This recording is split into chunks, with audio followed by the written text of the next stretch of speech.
जय जिनेन्द्र। यह संस्मरण आरिका रत्न पूर्णमती माताजी द्वारा रचित ज्ञानधारा नामक पुस्तक से लिया गया है। आज आचार्य श्री की ख्याति पूरे विश्व में फैली हुई है और यह घटना साक्षी है इस बात की। बात उस समय की है जब आचार्य श्री का आहार एक श्रावक के यहाँ हुआ। उस श्रावक ने बहुत भक्तिपूर्ण तरीके से आचार्य श्री का पूजन किया और आहारचर्या शुरू होने के 6-7 मिनट बाद ही आचार्य श्री ने अंजलि छोड़ दी और आहारचर्या संपन्न कर ली।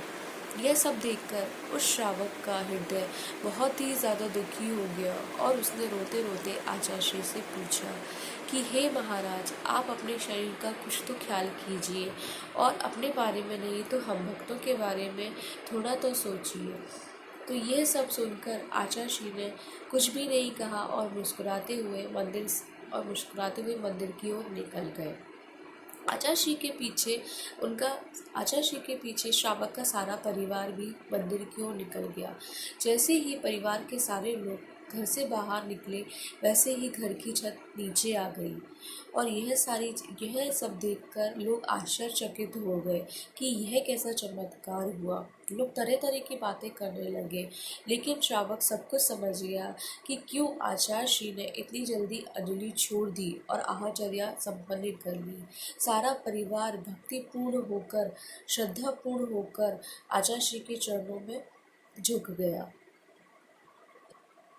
आचार्य श्री उसी श्रावक के यहाँ आहार के लिए गए क्योंकि उन्हें उन लोगों को, उन सारे सदस्यों को मरण से बचाना था और खुद भी आहार शीघ्र संपन्न कर लिया क्योंकि अकाल मरण से बचना था।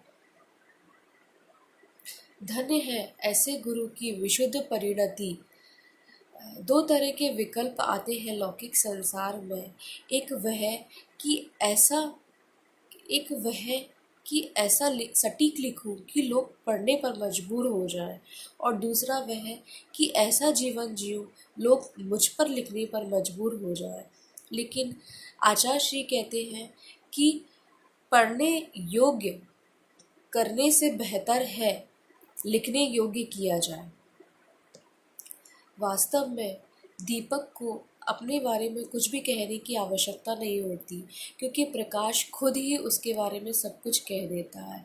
इसी तरह संत को भी अपने बारे में कुछ भी कहने की आवश्यकता नहीं होती क्योंकि उनका सदाचरण, उनका आचरण ही उनके बारे में सब कुछ कह देता है।